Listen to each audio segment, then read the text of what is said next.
Comunicación. A continuación, veremos la parte de comunicación del examen del Ceneval. Pongan mucha atención. Es muy sencillo.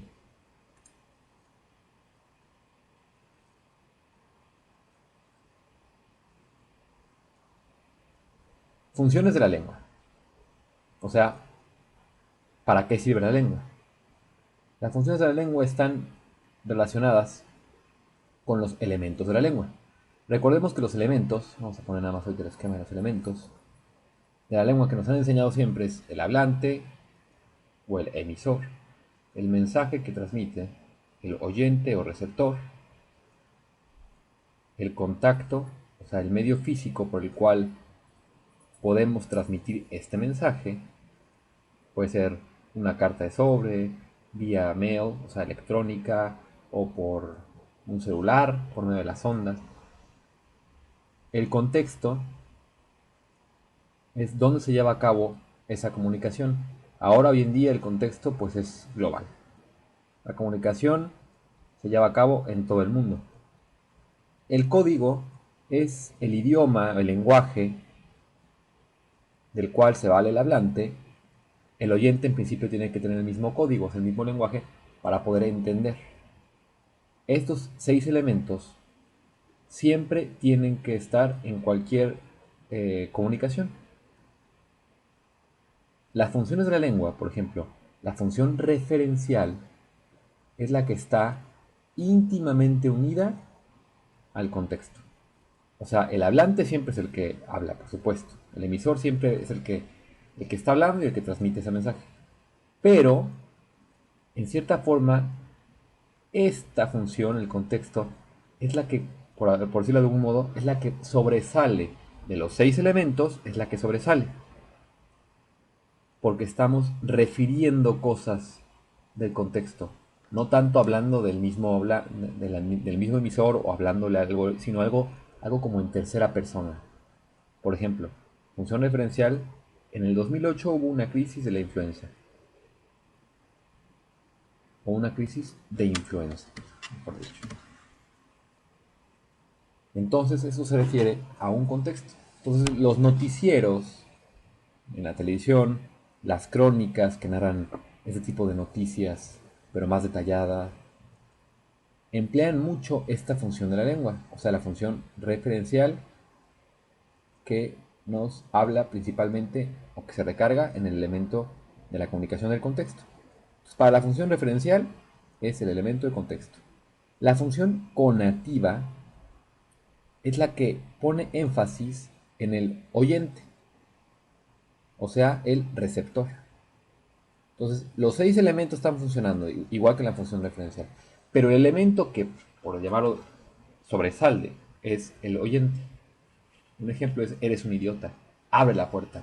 Algo plenamente dirigido al oyente. O sea, como que se recarga. De los 6 elementos, el que más se recarga es este. Por supuesto, el que dice esto, abre la puerta, absténgase de introducir, siempre va a ser un hablante, un emisor, o un letrero, en este caso pues, es un letrero.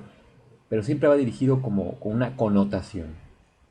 Por eso, cuando ponen letreros afuera de las albercas o en absténgase de introducir alimentos, va como una especie de orden, o sea, muy dirigido a la persona. A esta persona es el oyente. Después, la función fática es la que el elemento de la comunicación del contacto es el que sobresale. Contacto o canal, puede ser. Cualquiera de los dos es un sinónimo. Entonces la función fática, contacto o canal.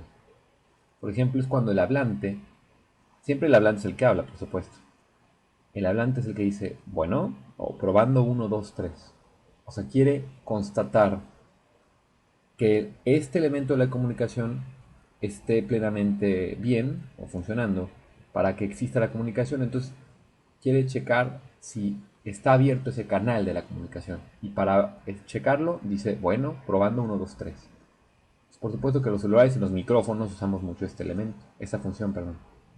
En la función metalingüística, lo que tratamos de hacer es, el elemento de la comunicación es el código. O sea, por eso es metalingüística, más allá de la lengua. el elemento de la comunicación que sobresale en la función metalingüística es el código. Con preguntas. Entonces el hablante, para saber si habla el mismo código con el oyente, le va a preguntar, ¿Do you speak English? ¿O hablas español? ¿O sabes de sistemas computacionales? O sea, no necesariamente tiene que ser de idiomas o de lenguas. Puede ser de tecnicismos, o sea, de idiomas técnicos, entre ingenieros, entre astrónomos, en fin. Los dos necesitan tener cierto bagaje para, para checar, para que realmente la comunicación se dé. Entonces, los diccionarios de la lengua, los diccionarios técnicos, son los que hablan de este lenguaje, por eso es metalingüística, más allá de la lengua, para saber si la podemos hablar. La función poética, el elemento de la comunicación en la función poética es este, el mensaje. Siempre el hablante es el que habla, el emisor es el que habla. Pero por decirlo de alguna manera, el elemento de la comunicación, el mensaje, es el que está sobresaliendo, una especie de foco rojo. En la función metalingüística, en la función poética, el mensaje, por ejemplo, con una pata colgando, despojo de una pedrada, es una parte de un poema que se llama El perro cojo, o estas son las mañanitas que cantaba el rey David, en fin, las canciones, los poemas, que sí, por supuesto que tienen un tema, puede ser la persona que está dolida por la separación de su amor, o una, o una canción dirigida a una persona, nadie lo duda, pero lo que más se quiere es que el mensaje suene bien, se oiga bonito, tenga un estilo. Por eso en las canciones, en los poemas, empleamos mucho esta función de la lengua, la función poética del mensaje. Recuerden, es este el elemento que sobresale en la función poética. Entonces, cualquier cosa lírica, o sea, cualquier poema lírico, cualquier canción que tenga cierta rima, cualquier estrofita que tenga ciertos, o sea, que esté en verso, esto es propiamente la función poética, el mensaje. La función emotiva o expresiva es la función del hablante o emisor. De estos 6 elementos que están funcionando siempre en la lengua, el hablante es el que sobresale en esta función. Entonces, el hablante va a hablar de sí mismo. Se enfoca a sí mismo. De esos 6 elementos, el hablante se enfoca a sí mismo. Escúchame, por favor, me siento muy feliz. Entonces, en los monólogos, en los diarios, podemos ver este tipo de función de la lengua o función de la comunicación, la función emotiva. Veamos. Siguiente tema, tipos de textos literarios. Realmente todos los temas de literatura en general están muy unidos, porque como la literatura y el español y la comunicación parte de estos 6 elementos y a su vez de estas 6 funciones, de estos que se desprenden de estos 6 elementos, entonces cuando veamos, por ejemplo, los tipos de textos literarios, tiene mucho que ver también con lo que acabamos de ver de funciones de la lengua o de la comunicación y con los elementos de la comunicación. Entonces, tratemos de vincularlos. Por ejemplo, tipos de textos literarios. Periodístico, crónicas, por ejemplo, es un tipo de texto literario. La función que más tiene que ver en los textos literarios periodísticos, de crónicas, es la función referencial. El dramático, por ejemplo, en los textos dramáticos que usamos para el teatro, el diálogo, el guión largo, que son los textos literarios, el texto literario es el diálogo o el guión largo.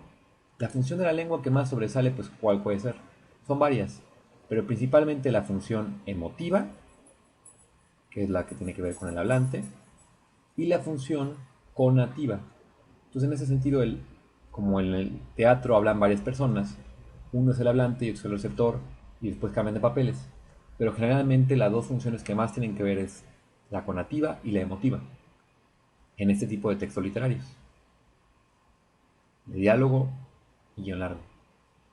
En el texto poético, que es un verso con rima y metro, o sea, un verso, o sea, algo que tenga rima, tenga la misma entonación, la misma cadencia, y un metro son la misma medida, por eso los poemas y las canciones tratan de tener unos ciertos tamaños para que rimen entre sí. La función que sobresale aquí es la función poética, como lo hemos visto. Por ejemplo, los textos narrativos que pueden ser las novelas, los cuentos, las leyendas, las fábulas, los mitos, la función referencial es la principal porque siempre nos está narrando cosas